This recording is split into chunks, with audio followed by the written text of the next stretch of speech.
And once more, the populations of the Southwest region can jubilate and celebrate the return of football, professional football in their beloved region, as Cameroonians across the world over continue to celebrate the ongoing and possibly the most smooth of all football championship we've had in the country, the 2021-22 football season organized under the chairmanship of its new president, Samuel Eto'o. A fine good evening to you, friends of the television.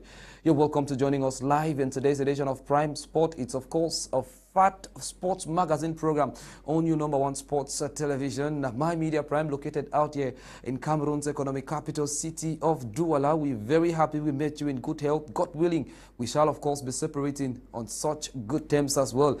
Joining us, many will refer to him as, of course, the man with the best of brains. He is a sports consultant, writer for My Soccer 24. He joins us on board today, all the way from the southwest region of the country to talk sports. This is the man who eats sport, who dances sports, and also lives and breathes sport. We're talking of Jemea of My Soccer 24, live with us in the studios of My Media Prime Television. Sir, a fine good evening to you and welcome to joining us. It's an honor having you on board the program today. Well, good evening, Rene. Good evening to Enow Akoh, and good evening to the televiewers out there. And that's the big surprise for you. Ladies and gentlemen, that same person you've asked a lot about joins us body and soul today. He is the man who is very busy, a man who is almost everywhere and nowhere at the same time, yet he's available for sports. Enow Akoh, sports consultant. He joins us body and soul from Douala. Sir, we are grateful to have you on board the program today. Thank you so much, Rene Isah. I will say it's a pleasure to be here this evening, but you rightly said Douala, but today I'm coming in from Manfe, about 500 kilometers from Douala. I think it's the border town closest to Nigeria, because you have Manfe, Akoh you have Nigeria. So good evening to the people of Manfe. I had so much fun because little did I know that My Media Prime is the #1 media outlet in Manfe. The #1, of course, means we are doing what ought to have been done and doing it with all sense of professionalism. Once more, a fine good evening to you in bold and capital letters. This is the program you've been waiting for. It's all about sports tonight. And for sure, straight away, we take a nose dive into our first talking point. But first, let me tell you, count on one finger, the man with superlatives. Enow Akoh joins us on board, okay? All the way from Manfe. It's a town, of course, of many wonders and a town of great opportunities. Ladies and gentlemen, we shall be talking about the start of the Southwest League, and it's making lots of news. And the first roundup we make talks about match day 1 and day 2, and just to bring to your attention that day 1 of the match saw the Limbe Middle Farm Stadium full to capacity, with persons drawn from different walks of life filling the stadium even before midday, as they of course went in to whet their appetite for football in the Southwest region. And you can rightly see it was all about an enticing encounter, friends of the television, between Jalakwan Sports Academy of Bimbia and also the boys from Moyoka. We're talking of Al Jazeera Football Foundation. What an encounter we had out there that ended 4 goals to 2 in favor of the academicians of Bimbia. And it's, of course, one of those encounters that set the pace. As the president of Ofeka Foot Southwest Bureau, Daze Valerie, would have said, he sleeps a little, dreams a little, and why not even eats a little. Jemea, closely you've been following the activities within the context of the Southwest Regional League, and with its many innovations that came along with this particular year. Let's begin by finding out or summoning your take. The Southwest League is on, and it's one of the best in the country, as you have quoted in different platforms. But let's find out from you, match day 1 and 2 on already. Let's talk. Well, I think the population of the Southwest region have actually seen football again back to life after last year we had a good season, but this year looks more entertaining and more eye-catching in terms of not only the media coverage, but in terms of how well the league is organized, and they are brought in competition within the various stakeholders, the key stakeholders, the players. If you look at the way the teams have been managed, you understand that there is man of the match awards in every match. that creates some competition within the players to get the man of the match, which is something that had never happened in the Southwest football for some years now. And so when you see football coming back and the players themselves having some motivation at the end of the day in terms of the man of the match award, it tells you of how well the New Dawn is coming in with a new picture as far as bringing competition to the Southwest region. And also the Premier League issue of coaches having post-match thoughts as far as the matches are concerned, where coaches have been interviewed, have been asked about their post-match thoughts, is another innovation where there is a background where the coaches come in and it's like it's more of a professional stuff, which you can't just talk to a coach on open air, but there's somehow there's a background behind where the coach, you can take a good picture and actually sell that picture for that coach to go on higher places. So I think the innovation which the New Dawn has done, we have to applaud it. Last year it was good under Juvett Thomas. We saw how the turnout was impressive in terms of the turnouts. And this season, we want to the stakeholders want to take it to another level, and there have been constant updates of the scores. I would say the journalists themselves are doing their work to see that we get up to speed with the updates of the scores. And the fans are fast becoming to the stadium. And we look at the first game where every fan who came on that day to watch Jalakwan Sports Academy against Al Jazeera, he will tell you the fans came, and even the game I saw against Lifka, all the fans, the main stand was jam-packed, and fans had to stand behind the cage of the stadium and to watch games. So I tell you, the ambience, the expectation is so high from the fans, where the fans have now started getting some confidence. Yes, they were saying that football in the region has moved to the forest, and it's at times maybe going towards Hot One. But I think now the football now is upper farms coming down towards the governor's office. The governor's office. So it tells you of how people of the Southwest region has waited. And big games now play in the modern stadium. We saw the game against Upopo beating Istanbul on Wednesday, where it was an eye-catching encounter, where we watched beautiful football being executed. It was like a Premier League game where the fans animated. It takes us back to the old days where we usually know of the Jalakwan Sports Academy, Tico United. When they go for games, you will see the fans playing their role as far as animating a football match is concerned. We saw back that old days, though at that time some of us were still small, but those old days we could see that ambience. The fans were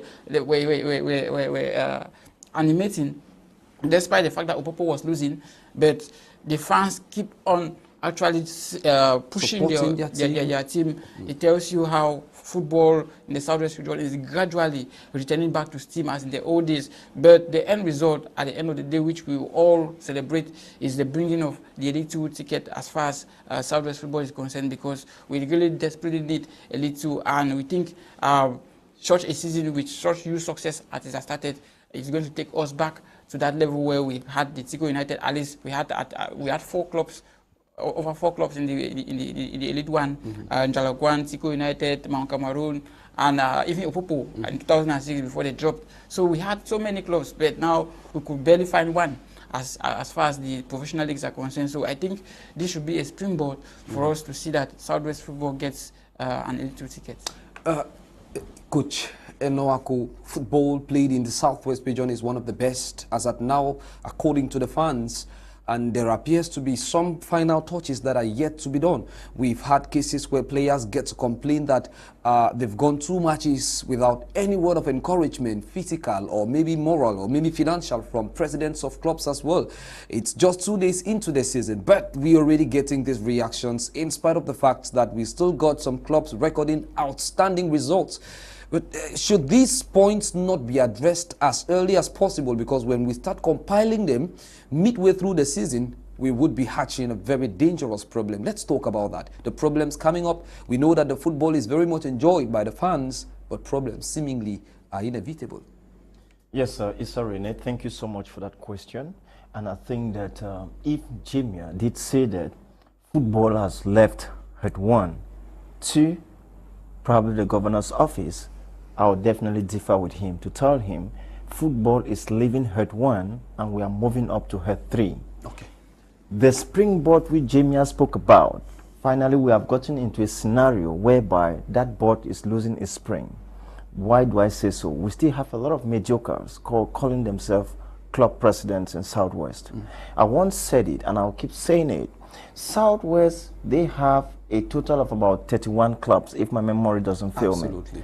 Now, we cannot have a scenario where we have in Southwest 31 football clubs. There is a club in Nguti, there is a club in Mamfe, there are clubs in Kumba. How often will those clubs leave Mamfe to play games in Kumba? What is the financial capability of the club president? Listen, for us to succeed, for us to have, when we talk about Southwest football in the yesteryears, is because we had people who had financial orientation. I'll give you some example. We had Honorable Calvin Forning of Mount Cameroon Football Club of Boya. He was one of the owners, the shareholders at the time of Satellite Insurance Company. He had built a lot of strategy in terms of developing football. He didn't come with Mount Cameroon. He came out with an academy, just like what we have with the Kajispor Academy. He came out with that strategy, and that's how he built up the club, and the club stayed at the top for so many years. Reasons why we won trophies. I'll give you the second example. Tico United, we had an emblematic president in the person of Mr. Eteki. He came in with a long-term strategy. We had, when he talked about Opopo, yes, Opopo was the people's club. And Opopo had a vision, and Opopo has always had that vision. On the contrary, today, you have clubs like Mamu Youths. Mamu Youths some few years ago came in Southwest football, made a whole lot of noise. Where are they today? Nowhere to be found. Nowhere to be found. Reasons mean that some of these gentlemen, they have a wallet for a particular period of time, and they want to use it for different platform. And in order for them to get to that platform, they need to use football. That is being used to brandish that image. I would say no. Football in Southwest, we still need to rethink on who is capable of being a club president. You have clubs like the Al Jazeera, Istanbul, and so on and so forth. You have all sorts of names in Southwest. Those gentlemen, the league has just started. Isah, Rene, I can bet you, after 5 days of play, we will not go to sleep. Because a lot of them don't have this appropriate strategy. Reasons why I've been clamoring that we need to come up with an appropriate strategy on what could be the financial resources for an elite of a regional club. We need to define the financial resources. Do they even have a revenue generating strategy? More often, they don't even have. You go to the pitches. I've been in Southwest before making my professional journey. I've been in Southwest where I interviewed a lot of those gentlemen who play in the Southwest. Before you know it, we are talking about the rainy season that begins anytime soon. And when the players who go in for the rainy season, when they play in June, they will not have footwear anymore. Footballers will start begging for footwears from their friends because the club president is unable to buy those things. I have players that last year I needed to support them when they got injured, but they have club presidents. What is the strategy? A lot of those clubs don't even have insurance coverage for their players. So a player gets injured, the club president doesn't even visit the player, and the player is left all alone in that dilemma, and it ends up that it becomes a family issue for the player to be managed. No. Reasons why I keep saying we have a lot of mediocres who have seen their mates club presidents and they think that they can emulate it, but they are doing it in the very wrong way. Consequently, what Southwest needs to do is to take out all those mediocres. We are not here for people to use football for their political manifestos. We are not here to use football to brandish. We are here to play football. And if you have the right resources, yes, you deem fit. But if you don't have the right resources, you should merge. I will encourage partnership. Why can Istanbul not merge, I'm just giving an example, with Al Jazeera and get something, Isah? The fewer the clubs, the more competitive it becomes, because the players will be fighting for a spot. But when you even watch the players today, you still find mediocres playing even at the regional level. But some years ago, 2000, 2001, 2002, Atem Fondombeze Valentin, who became one of the best players, was in the early two.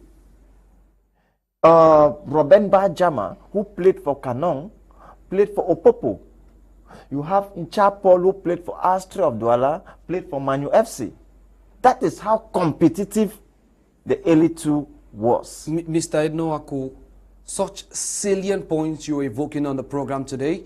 And viewers of My Media Prime Television and lovers of sports and football of the Southwest region, we already have reactions coming in from fans out there and people watching the program asking very salient questions as well. But first, before we take your reactions, we're taking you back to the Southwest region where the sidelines of a football match played yesterday. Pitching, of course, the boys from Manfe were talking of Temsa. We caught up with their coach after that match when they were whitewashed 3-1. And this was Coach Ngie Oscar's reaction. He said there are so many internal squabbles affecting the players. Let's find out what needs to be done. This was his reaction. Well, you know, I have a technical problem. I have a very big problem that I have to solve it before we could have good results. Without that, there is no way for us.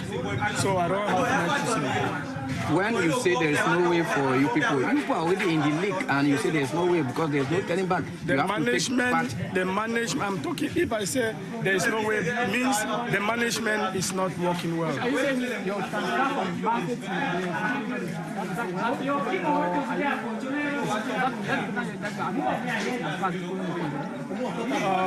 that's why I'm telling you the management. The management. Also in the sidelines of that particular encounter, we caught up with the captain of this team, and Gwen Giovanni also had the following remarks to make, citing the fact that the players have gone 2 matches without support from the president of the club. And according to reports, the president, after having received incentives from the lone football governing body of the country, made his way to Yaoundé, and very little is said about him as far as the club is concerned. And according to the captain of the club, management of the team has been handed to the coach. This was Giovanni's reaction. It's a new team actually, but we believe in a team if the players are doing their best, as in are productive. The management board as a whole too is supposed to do some effort to make sure that the team is somehow productive in the field of play. But ever since we started from clash of the team, since they came from Manfi, we have been putting all effort to make sure that we're giving our best in every game that we play. What was the situation out there at Jemea and next day? I'll start by saying that first we went to the game without a calm mind. We left Boya to Limbe very late because we were waiting for the management to provide for us food, which they didn't provide for us. And our bonuses too for the previous matches that we've been playing, they didn't give to us. So all those things should not go a long way to play with the player psychology. You cannot play a game and you expect to perform well without any good things coming from the management board. We went to the field with just a pallet of water. We all know for a squad of 24 players and under the intensity of that sun in Limbe, the conditions of the player or the player welfare wasn't really the best. It's really a shame that we are going through all this for a regional league team, whereas we see our friends from other clubs enjoying facilities that we too can enjoy. So first, we'll start by directing this to the management board of Temsa Foundation that they should do what they're supposed to do. If they play, let them play their role as a management board and give the players what they need. Well, for every team playing in the second division regional league, you cannot play and perform well without you hearing some motivative words from the management board. It's no news that we have been playing games and at the end of the day, even to hear from the president, it becomes a problem. We have played a couple of games, even for him to come and address the team. He hasn't done that. I can say there's no free press censorship for the team. No player is allowed to express what he feels for the team. So the moment we do that, everybody is rejected from the group, or you are being removed from the group, or the group is being closed to prevent players from talking, whereas that is not supposed to be the case. So as a captain of TEMSA Foundation, and with my players, with the coach, we have decided that if the management board is not ready to manage a team, we will take it upon ourselves to play our games irrespective of the happenings of the team. We have already accepted the fact that we don't have a management team. The coach is the management team himself. So with all due respect that we have to him, or we have for him, we'll continue putting in our effort. Thank you. Yeah. When Juvett is speaking to My Media Prime Television in the sidelines of their last encounter that saw TEMSA beating 3-1.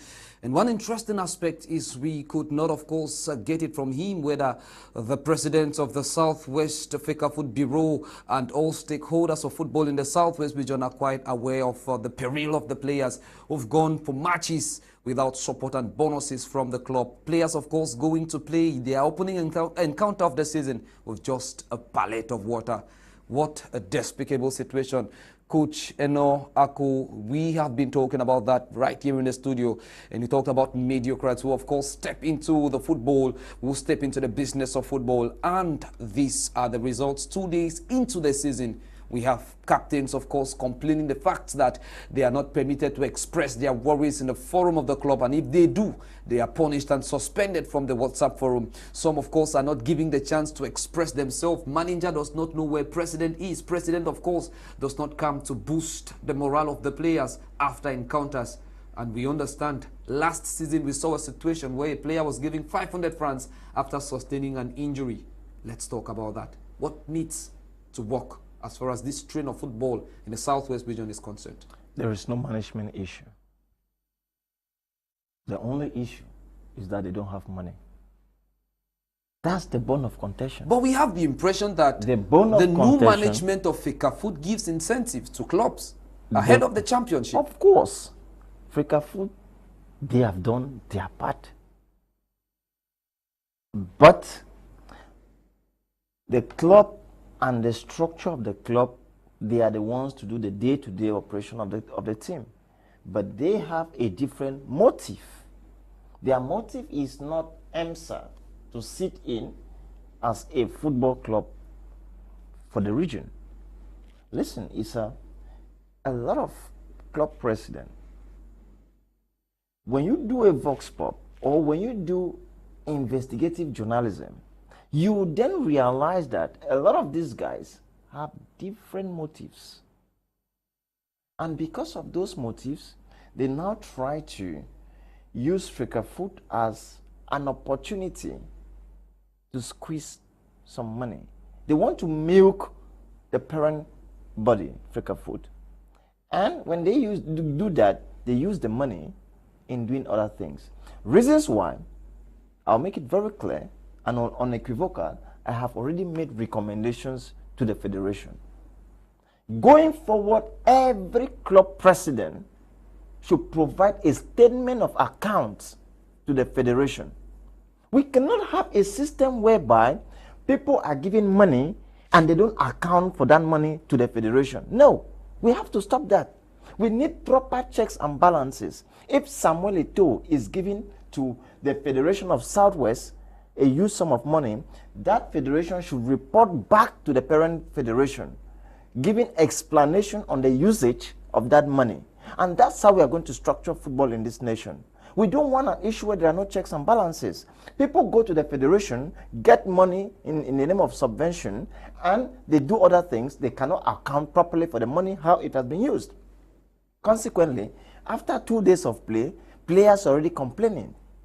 What has been done with the money? So we need, and when the money is disbursed to the regional federation should also have as an obligation that when they disburse money to the various clubs, the club president should report, send an end of month report on the financial statements of their clubs. Take care, Jemea. You have the impression that football in the Southwest region is leaving the forest and coming back to town. What is the way forward, and how do we find ourselves on that path to the way forward? You see, this issue of our clubs, yes, we are used to these clubs. There are some clubs that are crippled. But now, when you look at these clubs, when the new bureau came in,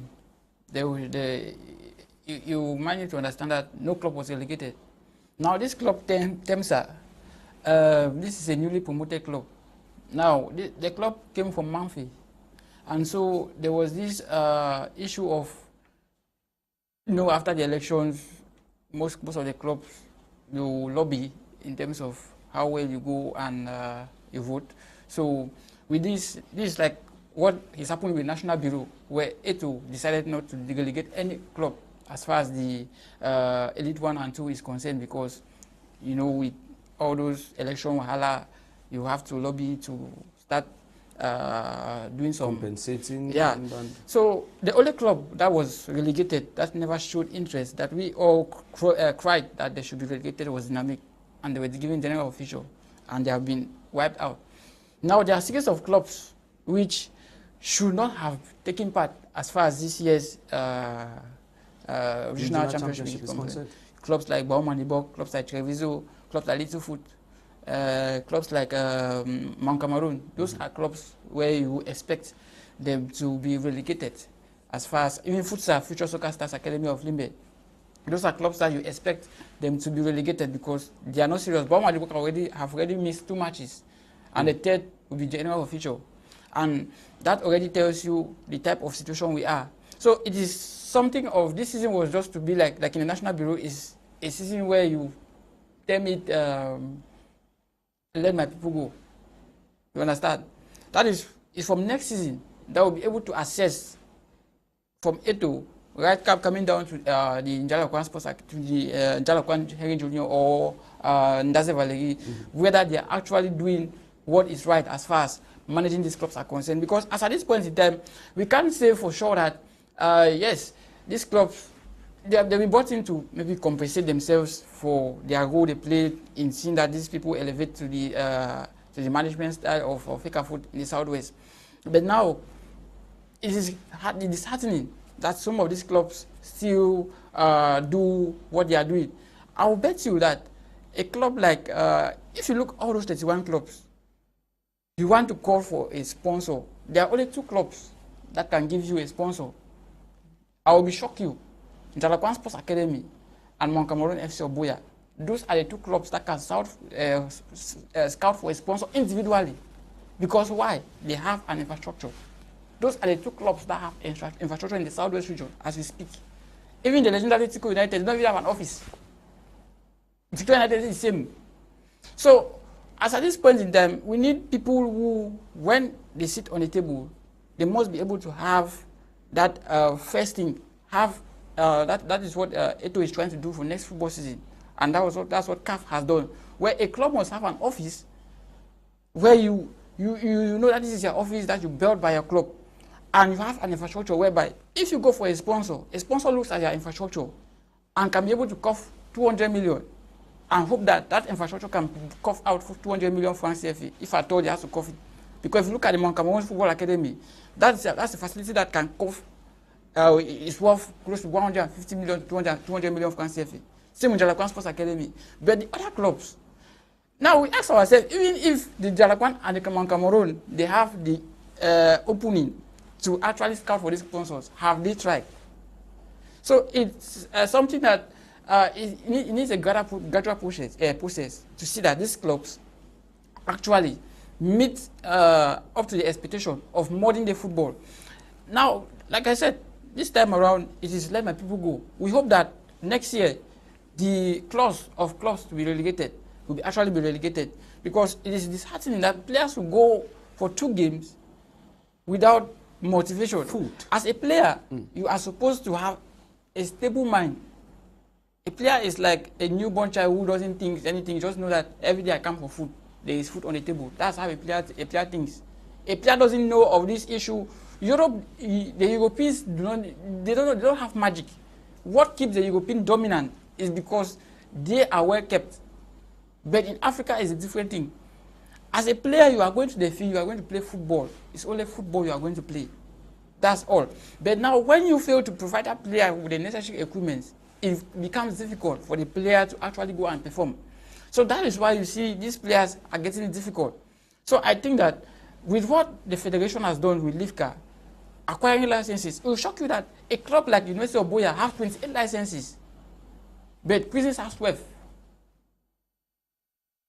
Those are ironical situations where you find a club that is being managed in terms of knowledge, managing students, having 28 licenses, whereas a club that is a legendary club is having 12 licenses. It's a shocking one. Livka was the same. That was why you saw the manager actually being furious to the media men on the opening day because the players never had licenses. But now we saw the federation, the fourth vice president of the National Bureau, as well as the president-elect Ndase Valegi, helping Livka to acquire licenses. So I think that with the Temsa situation, with what they are hearing, they should try to intervene. If they could intervene with Livka, then I think that they should intervene with Temsa. Because with such reports coming from players that they haven't received licenses, bonuses or motivation, it's a call for concern. And this is what we don't want as far as our football is concerned, because the players feel jealous. You hear what the captain said, that other teams are enjoying facilities, enjoying good bosses, but they come to the stadium with one pallet for 24 players. In Jemea, we all have watched matches in Jemea. We know how Jemea is how the Scottish sun in the afternoon. Then you carry one pallet to give players for 24. It is disheartening. So I think that this season is just let my people go. I think from next season, then they will start ironing out things. Hopefully, next season things are going to get ironed out. But Southwest Football also has seen some surprises with the likes of Istanbul recording 2 wins in the opening encounters. It's been all rosy. And at the same time, the likes of Little Food and Temsa have been the point dividers as far as the Southwest Regional League is concerned. For those who are coming in, you're, of course, on to Prime Sports on My Media Prime Television. It is your reference point for sports in Cameroon, Africa, and the world over. And as at now, we take you straight to the national level from the Southwest region. Let's talk, of course, Elite 1 football in the country. For Coton Sport of Garouam, after the suspension of their coach and some other stakeholders at the level of the club, it's all been rosy. 3 wins in a row. But for PWD of Bamenda, it's quite shocking. 3 defeats, and persons, of course, are asking questions. What is wrong and what is right with PWD of Bamenda? Could it be fatigue? Could it also be another internal issue? Questions, of course, we shall be trying our possible best to demystify within the framework of today's edition of the program. First, we begin with you, Coach Enow Akoh. You've closely followed every development within the context of the Elite 1 Football Championship in Cameroon. Very beautiful professional football as well. But just like the Southwest Regional League, we've been getting gingerly reports of players not receiving their regular supports as well. Salaries not being paid in spite of all the emphasis paid at the top of the season. And the train as well could get stuck somewhere along the line. Let's talk about that before we look at the results so far and the tables as well as different standings of the different pools. The first thing that we clamor for is that players should be well treated, because the players are the backbone of the federation.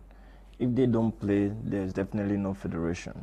So I think that there is a call for concern that I think we want to see a scenario where our players have been played, players have been given huge match bonuses. Remember that the legend Samuel Eto'o came out with an amount of money which players would definitely earn on a monthly basis. But to me, I still think that we can do better. But thank God Samuel Eto'o is working a lot to ensure that he gets sponsors. We have been getting discussions on him working with some banks as well as other companies, prominent persons, yes, as well, to see that appropriate deals are being agreed upon. And the essence of those deals is to ensure that we boost those players, not we shouldn't be making error. I think that, like in my discussion which I've had with some officials at the level of the federation, is to ensure that players should definitely provide their account numbers going forward to the federation. We should avoid sending money to the club presidents. If the club presidents have been unable to provide appropriate accountability, then there's always an alternative. The club president should submit the list of official players to the federation, and those players should definitely provide their account numbers to the federation, and on a monthly basis, money is disbursed directly to the players. And at the end of the day, at the end of the month, the financial statements could be pulled out, and we are going to see disbursements made to players. Okay, Jemea, that seemed to be the emphasis at the start of the season. We saw many clamor, and some even went as far as attempting to stage a demonstration, of course, denouncing the fact that players having direct contact with administrators of football in the country would, of course, limit the respect they receive from these different players. But then we also know that the mobile money service, which is quite available in the country with both mobile telephonic companies, was talked upon and was proposed to be the medium through which players get paid. But that seemingly is not what is obtaining at the level of the different clubs. Well, they are, because now we find a bank, which I will not mention the name for publicity, which has come in to assist in seeing that players receive salaries. And I think that it's PWG that has actually made that move to create accounts from that particular bank to be able to pay its players on monthly basis.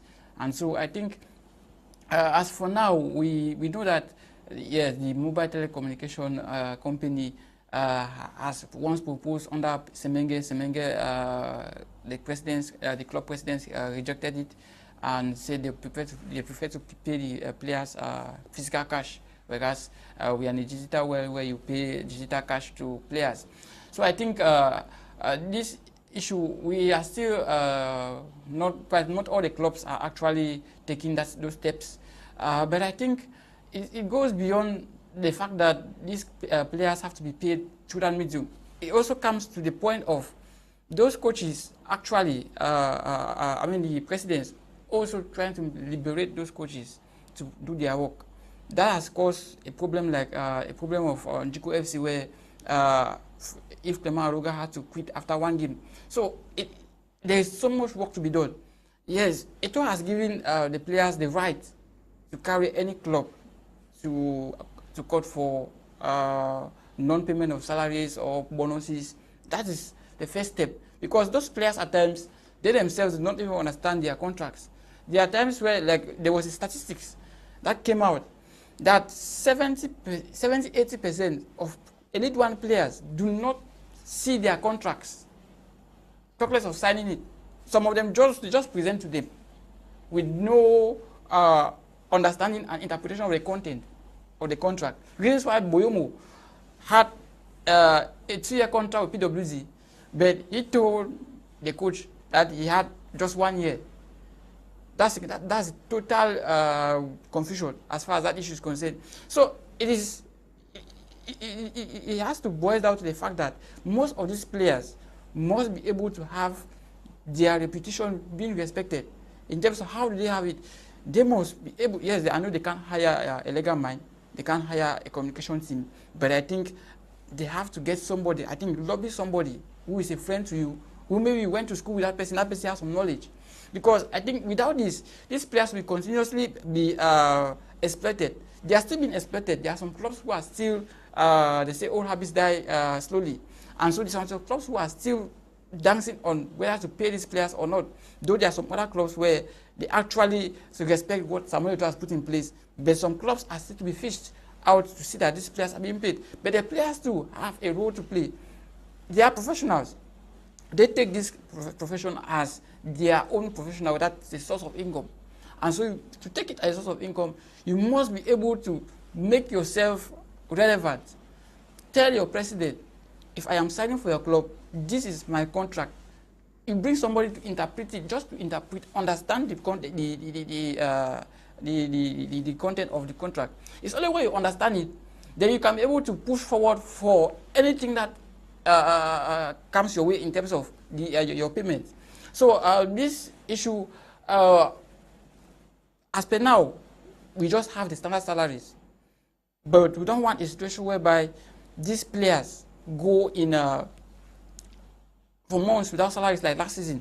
So what we need now is that we need a situation whereby these players are being properly paid, not only through this, like Enow Akoh said, there should be that balance sheet by the various clubs to come in with their various payment sheets to see that these players are actually taken care of. Because without that, we will continue to dance in the, be dancing in the same area or in the same point, whereby should Eto'o not actually visit these clubs or set up like the Senafof, where they have been set up, and these players have to go out there and see that, I mean, these former players have to go out there and see that these clubs actually respect it, because if they don't respect it, then these players might cry again, and we might turn out to start blaming the Samuel Eto'o issue, which I think the clubs need to sit up.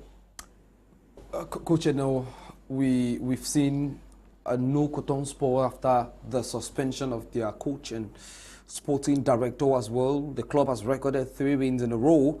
It appears the dust is settling at the level of the club, Cotton Sport of Garoua. What seems to be working for them as of now? Yes, I think, Isah, before I get to that question, I just want to chip in a little based on what Jemea just said. Permit me. Club presidents, they don't live up to expectation to their fiduciary duties. They don't.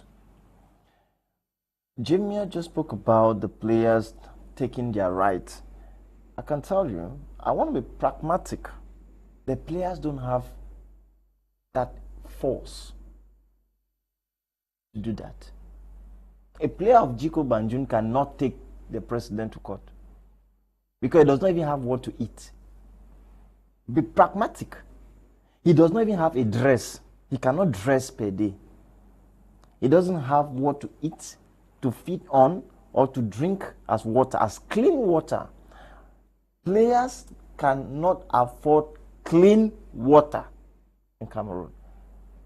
So if you are talking about those players taking the president to court, it's going to be too difficult for the players, because we know what's going to happen. They're going to kick him out of the club. And when he's being kicked out of the club, the others will get scared. They will align. And that's why they remain as stooges. Because they tell you that think about your career. They tell you think about Samuel Eto'o. They tell you think about Roger Miller. They played bare feet, and today they are what they are. That's what they tell you. They intimidate you with those words. They use those other people, those other legends, their sufferings to intimidate you. But they don't instead take scenarios that are beautiful. They don't do that. Consequently, those boys will remain streamlined, and they keep suffering. The guy of Temsa just gave us some few words, but I can tell you that's just a tip of an iceberg. It goes through the entire league, from the regional league to the Elite 2 to the Elite 1. It goes through, so none is left. So the only thing that we can do in order to salvage this situation, to ensure that our players are better catered for, we need to look for a strategy to circumvent this precedent. You know, last season, why do you think they were all hanging on to the policy that the money should not be given to the players directly? Because they know why. They want to play with the money, and when the money gets in there, they start handpicking the players that they pay. Do you believe it?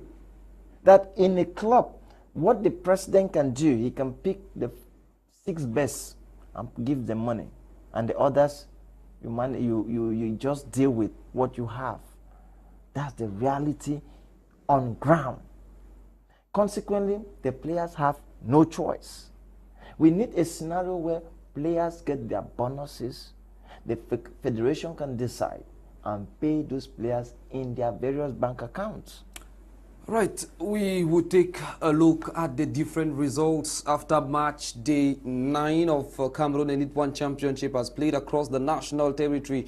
Of course, with some mouth-watering results recorded out there. And one of the most impressive being that of Coton Sport of Garoua, who, of course, are in the southwest region as they continue their campaign this season. Hopefully, we shall be getting the different results of the teams involved in matches. As you can rightly see, AS Fortuna came up against Stade Rennais, and it was a 1-all tie there, while Fur Azur were beaten at home by Canon 3-2. APGS came out superior on top of Tonnerre Calara Club with 2-0. Colombe beat Racing 1-0. Panthé were humbled at home by Young Sport Academy 2-0. Union also went through the same humbling with, of course, Jico giving them 2-0. New Star, of course, their results yet to be known. Avion Academy had themselves whitewashed by Yafu 2-1. Faubourg of Baham was beaten by Edin 1-0. Bambotous, the Mangwa boys, were humbled at home by Coton Sport of Garoua 2-0. And Dragon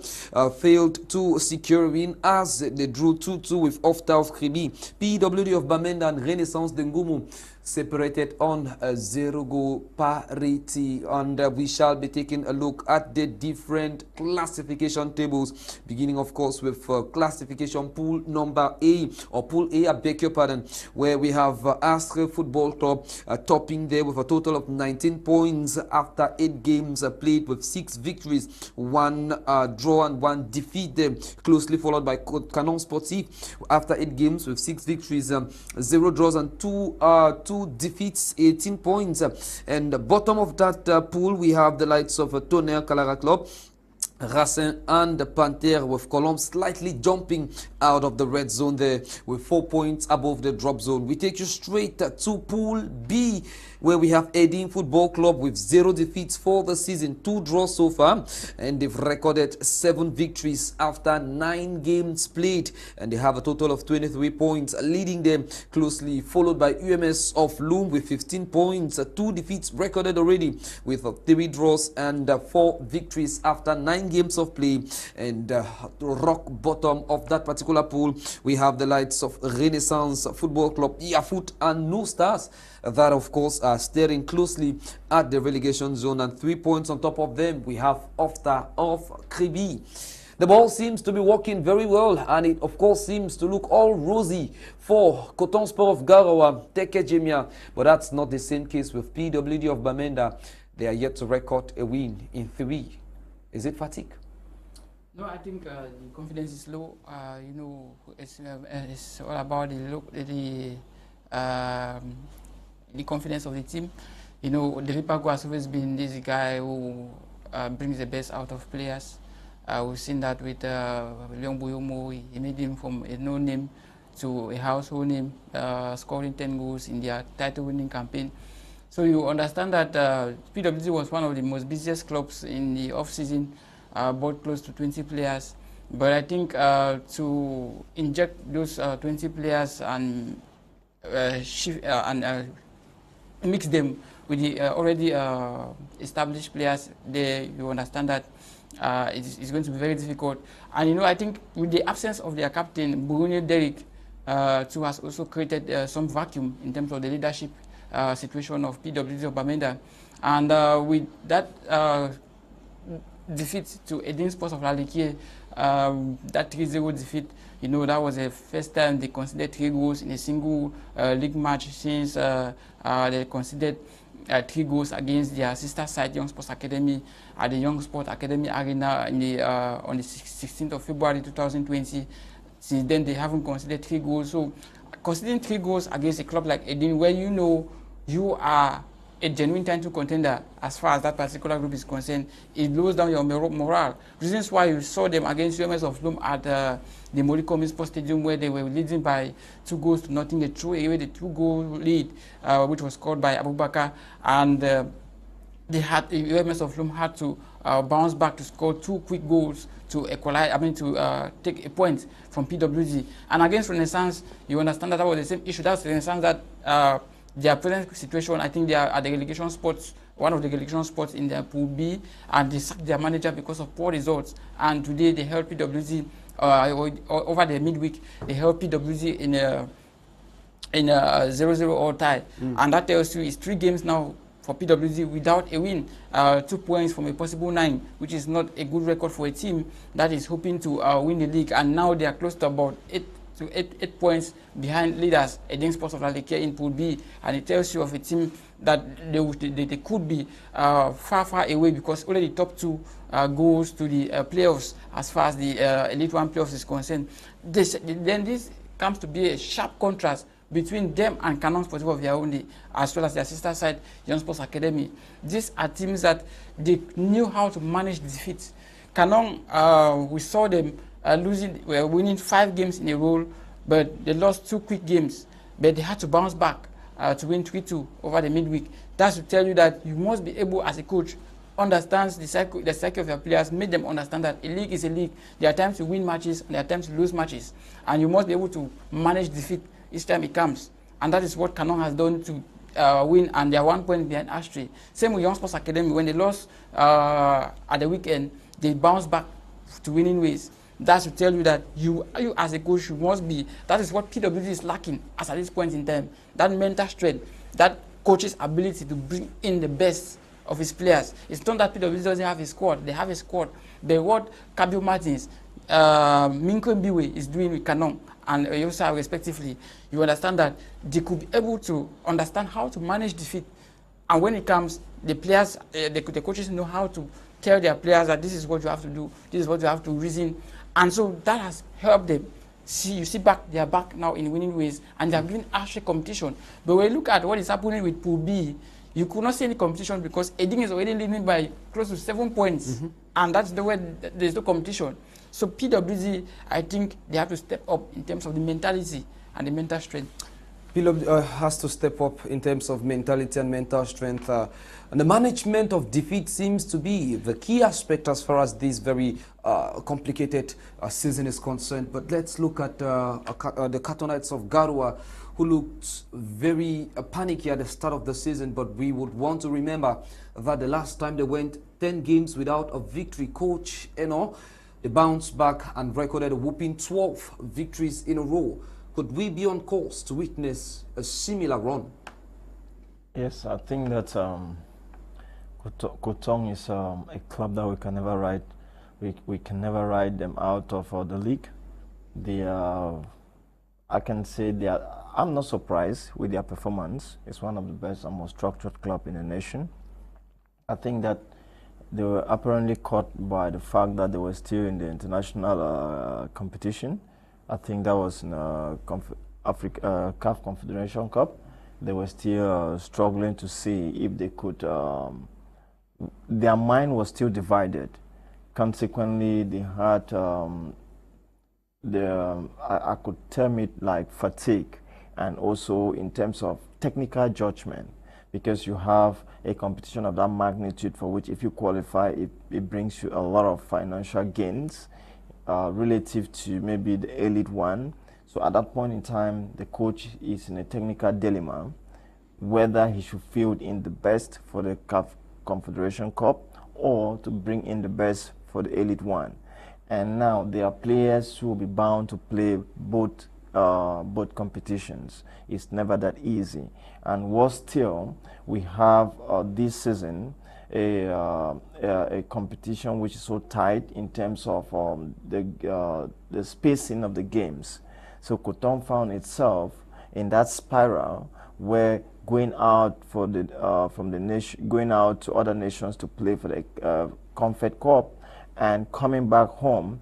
You know, the journey to and fro African tournament, coming back to Cameroon and maybe making a journey probably to Yaoundé or to Limbe, it's not always that easy.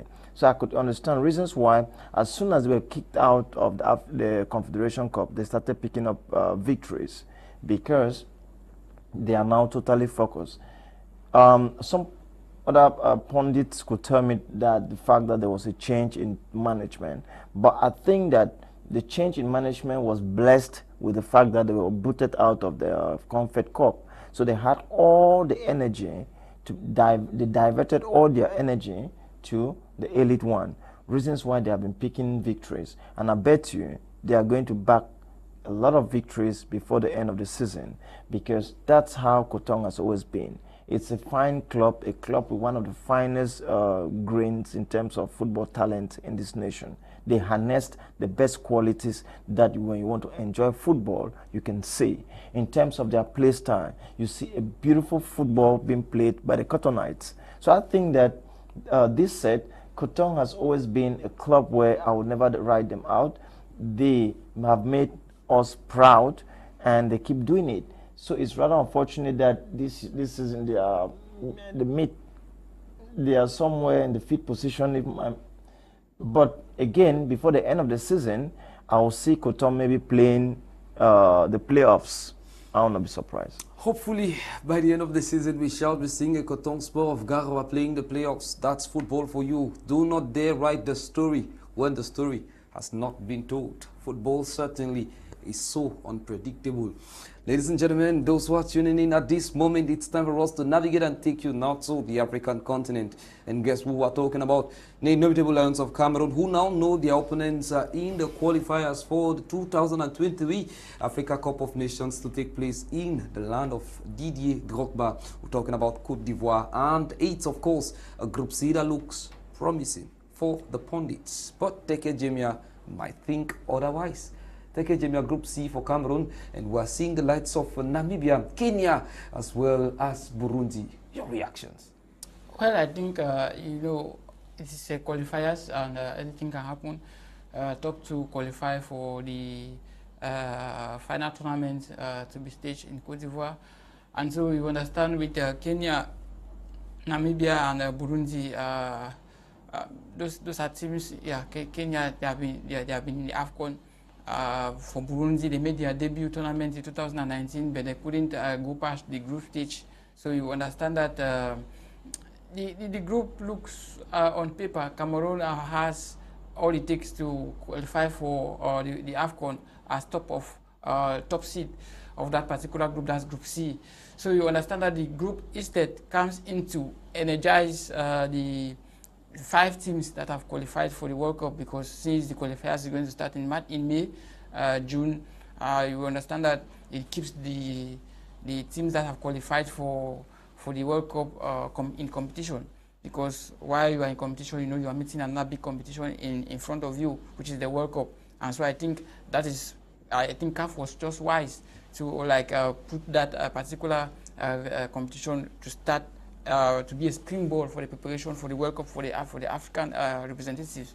But we say football is the way it is. We can see some surprises coming in from the various teams, be it Namibia, Burundi, and Kenya. Those are countries where you might not find any household name in them. But I think Cameroon, that particular group, they stand a better chance. The fight for second spots might just be those 3 teams, the 3 other teams who might be fighting for their for the second spot. But Cameroon will surely finish, or must finish first. Cameroon must finish first as far as Group C is concerned. That's according to Jemea Teke there. We shall take interest in Group A, where we have the likes of Nigeria and also Sierra Leone, as well as Guinea-Bissau and Sao Tome and Principe. These are names we know, as far as football in Africa is concerned, can pop up with the magic. Coach Enow saw that in the AFCON, Gambia, the giant killers, proved that, and it's a concept that could, of course, replicate itself within the context of 2023 qualifiers. Yes, you know, in as much as we write Nigeria as one of the giants in Africa, but for some years now, Nigeria has been proving a lot of inconsistency in their approach in their approach. I'll tell you, some few months ago, we all know that in Nigeria they were defeated by Central African Republic. You know, that is, I could term Central African Republic to be in the second tier nations in terms of football in Africa, was still in the world at large, because it was a shock that they were beaten in Nigeria. And we also, the Ghanaians came to Nigeria to pull a 1-1 tie and booted Nigeria out, and consequently Nigeria lose its place in terms for the qualifiers for the World Cup Qatar 2022. So consistently Nigeria is demonstrating that they cannot manage the big stage. But again, Nigeria has always been the nation that we have been counting on. So as a result of this instability, I start asking myself if they currently have the mental strength to face the tournament, because it's coming soonest. As we currently speak, they don't yet have a coach, because they are still scouting for who is going to replace Iguavon. So before the coach comes in, we are already in the month of April, and sooner the competition begins. So before the new person gets in, we might end up finding ourselves in the scenario which Iguavon found himself, whereby the new coach is entering the tournament at when we are expecting victories. He will definitely not have the time to study his team and give the players the play time that they deserve. So I fear for Nigeria, even though they remain my favorite in the poll. One of the toughest groups we have would be Group B, where we have the likes of Burkina Faso, Togo as well, Cape Verde, and why not Eswatini. Jemea, it looks to be a complicated group. No, on paper you find Cape Verde and Burkina Faso sailing through. What about Togo? No, Togo recently, that's a team you can't really write Togo to get. They could really create surprises as far as that pool is concerned. But as it stands, that particular group has Cape Verde and Burkina Faso. Those are the two teams that you could see from their recent African Cup of Nations appearance. They've been actually excellent in terms of how they approach games. They don't fear any big name as far as the AFCON is concerned. Cape Verde made their debut in 2015, played the quarterfinals. They came in 2019 or so, but they couldn't go past through the group stage. They came this year, and they finished at the round of 16, were eliminated by Senegal. They had a red card, and so Senegal struggled to actually defeat them. We saw Burkina Faso too, who came in. They've come so close to win the AFCON in 2013. They actually failed a shot of ideas as Sondemba, 88-minute strike, actually sealed a win for Nigeria in the final in Johannesburg. And we also saw Burkina Faso coming in again in 2017, winning the third place. And this year they qualified right up to the quarterfinal. I mean, to the semis. We saw what happened with Burkina Faso against Cameroon. So it tells you that these two teams are actually the teams on paper to actually qualify for that particular group. So there is no game saying that Togo might create surprises as far as that pool is concerned. But those are the two teams that I think from that group they will pick the tickets to the AFCON. Egypt, Guinea, Malawi, and Ethiopia for Group D. Coach, Egypt, Guinea, Malawi, and Ethiopia. An enticing one, of course. Yes, I think that in that pool, the battle is between the Guineans and the Egyptians. The other ones could just be the followers. But what we can do is, what they'll be doing is to improve upon their FIFA standings, but I'm not sure they will have an ambition to qualify, because Egypt is a powerhouse in Africa, and Guinea has always been that crying child. So I think it's Guinea, Egypt. Guinea, Egypt, well, for Coach, that's as far as Group D is concerned. Group E would see the likes of Ghana, Madagascar, Angola, and Central African Republic. Take a Jemea. What another group we have? The likes of Ghana, the Black Stars. Well, you see, Ghana normally stands tall as far as that pool is concerned. Madagascar, that's a team, they made their debut in 2019, went right up to the quarterfinals. So you could see a team, you could not really see Madagascar actually, but I think Ghana will top the pool. But the other three teams, Angola, since the time of Angola when they qualified for the World Cup in 2006, hosted the AFCON in 2010, they had Zikalanga who one of their best players at one point in time. They had some good brains, but since those Manu chose, since those players left, I don't really see Angola as a household name in African football. So the battle is between Madagascar, Angola, for who to finish or accompany Ghana to the AFCON. That is where the battle is, because Ghana has already cemented its place. There could only be surprises should Ghana fail to do their homework well. But I think on paper, Ghana has a better chance to grip the first ticket of that particular pool. We have Algeria, we have Uganda, Niger, and Tanzania to make up Group F. Coach? I think that the Algerians will be smiling that they are not in the same pool with Cameroon. So I think there's an opportunity. They might not be going to CAS. Yeah, it's an opportunity for them to actually showcase that they deserve to be called one of the powerhouses in Africa.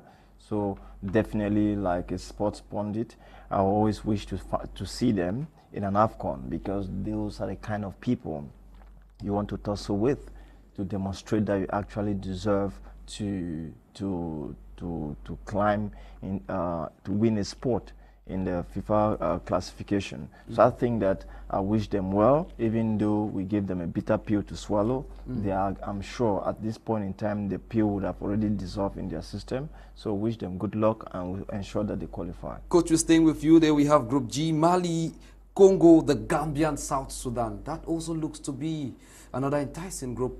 Football, yes, definitely play. Yes, I'll definitely go for Mali and can you give me the second? Yeah, we have Mali, we have Congo, the Gambia, and South Sudan. No, I have no worries. Mali and Congo will go through, because South Sudan is one of the last federations that got admitted into CAF as well as FIFA. So as we currently speak, they are still a baby nation. They are still struggling to ensure that they understand the principle of football and to also understand the laws of the game. This far, they're still struggling, and I think that they are just going to be dishing out points in that group. Côte d'Ivoire of DJ Drogba, Zambia, Comoros, and Lesotho would do in Group H. Take care, Jemea. How do you find that? Well, I think that group, normally Côte d'Ivoire has already cemented its place. Zambia, Comoros, you could fight for who to accompany, because Comoros saw how determined and how fearless they were in the AFCON during this year's AFCON. They defeated Ghana to qualify for the round of 16. We saw their resilience. After their three goalkeepers were sidelines for injuries and COVID, and they still played with a makeshift goalkeeper, a defender going to the pool, and they still gave Cameroon some tough times as far as that particular game is concerned. We saw their beautiful goal, which they scored from a free kick. So they will have to battle it with Zambia as far as the second spot is concerned. Yes, Côte d'Ivoire, they have nothing to play for, but what they need is to improve on their FIFA rankings, like Enow Akoh said, with Algeria and Egypt. So Côte d'Ivoire, they have already qualified as hosts, so they are going there to improve on their FIFA rankings. But the second teams, or the second place teams to qualify, you have the battle between Comoros and the Zambia for who to qualify. All right, another complicated group would have the Democratic Republic of Congo. That's in Group I. Play alongside Gabon, Mauritania, and Sudan. Coach? It's a tough group. A tough one indeed. Yes, because you have Democratic Republic of Congo, we have Gabon, Mauritania, and Sudan. So I'll not be surprised if DRC and Sudan goes through, because remember, Sudan, in some few years, Sudan has always been in the AFCON, and you know, the Gabonese side is a side that, even though they have the likes of Pierre Aubameyang, but they are so inconsistent. So I cannot really throw the dice with so much certainty as far as the Gabonese side is concerned.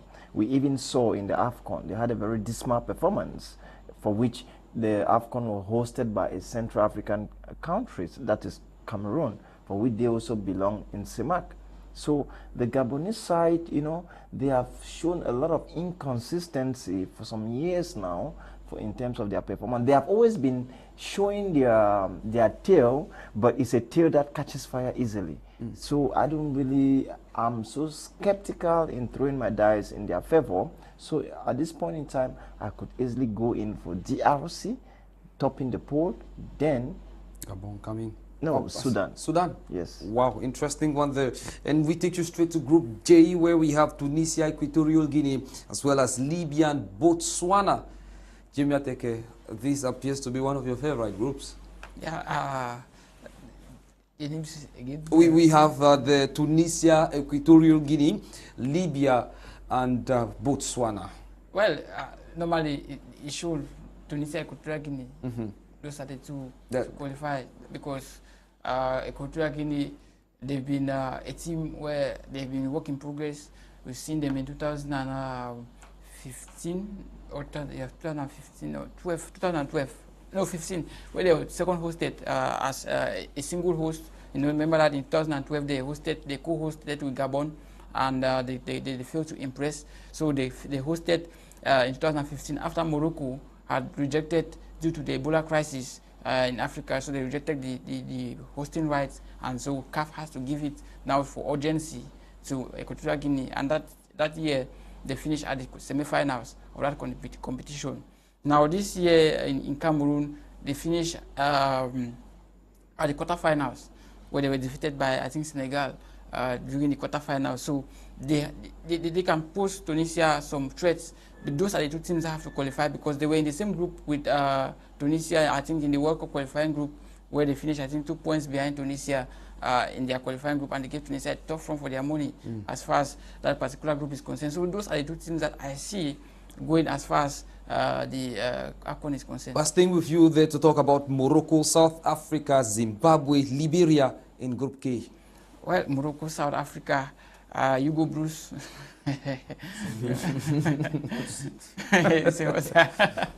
Yeah, so you understand that Morocco, normally, that's a team, like I said, 17 games so far, ticket defeats since the last loss to Portugal in the World Cup.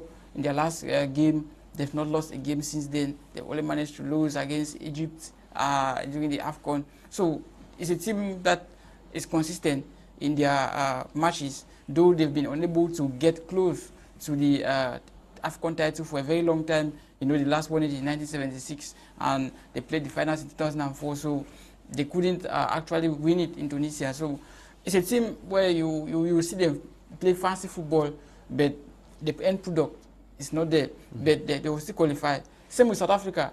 They're like the England. I call them the England of Africa, because they have the best organized football structures, but you wouldn't see them actually posing a threat in African competitions or in football competitions.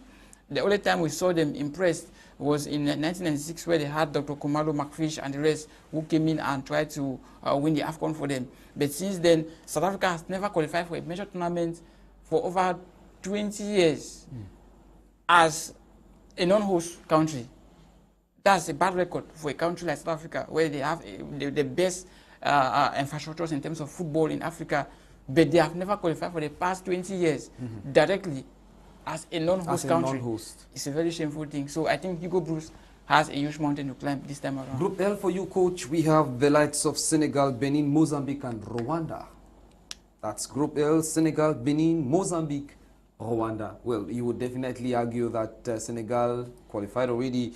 We're now second spot. We are looking at Benin, Mozambique, and Rwanda. So the Bible said, have faith.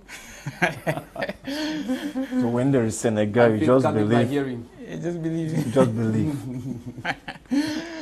Now, I think that Benin could struggle for the second spot. That's Benin could struggle for the second spot there. Yeah. It is 53 minutes in already, and that tells us we are slightly coming towards an end of the program. But before we take leave of you, a few reactions in the studio tablet. This one reads, good evening, Mr. Rene, and good evening to your panelists. I wish to ask if football is also played in the southwest region, in areas like Manfé, and also areas like Mbonge. Why are all the matches played in Fako division? No, Matches are played. Matches are played in Kumba. No, Kumba stands as most of the clubs out of the 31 clubs. You find 25, 24, yeah, 24 in Fako. And Temsa was from Manfi, but because of the insecurity, they were brought now to Fatukuma and play in Fako, just like Treviso has been relocated to Tiko. So the clubs in Kumba, we have Nemfa Nguti, Future Dreams, Legend FC, those are clubs that played within Kumba, because Kumba is like a center point for those Coupe, Midebi Alem, Manfi could easily go through Kumba or could easily travel to Kumba. So this is why you see the Kumba pool has its matches in Kumba. So I think there is no game saying, it's just the fact that the crisis has come into, because I remember in the days where we saw best start traveling to Manfi to play Manu FC, Basontai in those days before the crisis came in. So now we have to manage the way the situation is. So I think matches are not only played in Fako, but they are played in Meme. And so I think Meme is relatively safe. And so the matches there have been going on successfully well. So I think with time, as we just pray that with time, Manfi will get to host matches, Libya will go to get to host matches. Though it's very difficult. But as it stands now, only Fako and Meme are the ones hosting in terms of the Southwest regionality. And Jumbe, just to add that football is being played everywhere in Cameroon. Football is played in Manfe, football is played in Fontem, but the tournament is in Meme and in Fako as we currently speak. Clarifications coming from the panelists, and that's why they are the best of brains, ladies and gentlemen. They always make it to the program if time permits and circumstances as well. And that's how we saw it on the program today. We've been able to look at the start of the Southwest Regional League with all the wahalas and the good news emanating from the Southwest region. Also, we've been able to pay very close attention, monitoring activities within the context of the Elite One Championship in Cameroon. Why not also talk about Cameroon's right towards the 2023 Africa Cup of Nations to be housed by Côte d'Ivoire. And all of that and more came to you thanks to the demystification and analysis brought about by the best of brains, of course, the sports brains we have in the building. Sir, Coach Enow Akoh, we are profoundly grateful you accepted our invite to be with us in today's edition of the program. Thank you very much, and hopefully we will be with you again on Thursday. Definitely, I'll be coming in with more insights from the field to share with maybe the viewers. It's a pleasure to be here, Rene. Good evening to the people of Manfe once again. Good evening to the people of Nguti, as well as good evening to the people of Akoh. The people of Akoh, Nguti and Manfe got you all there, and they say thank you. Maybe if they had one word to send directly, they would have sent that to you. Jemea, take care. You're going back to the Southwest region. We are grateful you came, and thank you very much for joining us in today's edition of the program. Well, it's always a pleasure to be here again to talk sports, and so we hope the viewers enjoyed it. And next week is another week, and so we hope to follow the football. Football has returned, and we upload like in the years where we're talking about Semenge, Abdurrahman Amadou, Mondre, but now we are talking about Dauda Camilo, we are talking about the comrade of Catholic University. So we are talking about the players. So I think that is what we need at the moment. So good enough, we want football back, and football is back. Football is back, and football is what we definitely enjoy and consuming. Well, it's one of the best things Cameroonians get to also enjoy. Ladies and gentlemen, thank you all very much for watching the program.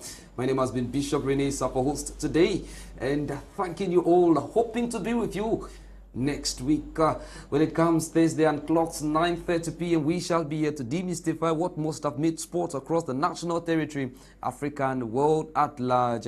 And as we kiss you bye-bye from this corner, remember one thing, Zekabwelewai.